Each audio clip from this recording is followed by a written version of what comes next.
ચાલો બાળકો, આજે આપણે એક શહીદ ઇમામ હુસૈનના ટાઇટલથી એક વાર્તા વાંચીશું, જેમાં ઇમામ હુસૈનના વિશે કહે છે.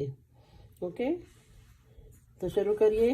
મોહરમ મહિનો આવે, મુસલમાન ભાઈઓ શોક પાડે, એક કરુણ બનાવને યાદ કરે, ઠેર ઠેર પાણીની પરબો માંડે, તરસ્યાને પાણી પાય. યઝીદ નામે એક બાદશાહ હતો. તે ઘણો જુલ્મી હતો. તેનાથી લોકો ત્રાસી ગયા. મોહમ્મદ સાહેબને એક દીકરી હતી. તેના દીકરા ઇમામ હુસૈન તે યઝીદની સામે થયા. યઝીદે મોટું લશ્કર મોકલ્યું. કરબલા નામે એક મેદાન હતું. તેમાં નદી વહેતી હતી. ઠંડુ મીઠું પાણી હતું. તેને કાંઠે લડાઈ થઈ. યઝીદની સેના ધસી આવી. હુસૈન સાહેબને ચારે બાજુથી ઘેરી લીધી. સેનાના સરદારે તેને ખાવાનું ન આપ્યું, પીવા માટે પાણી પણ ન આપ્યું. હવે હુસૈન સાહેબના માણસો તરસથી તરફડવા લાગ્યા. સામે નદી વહેતી હતી, છતાં ટીપું પાણી મળતું ન હતું.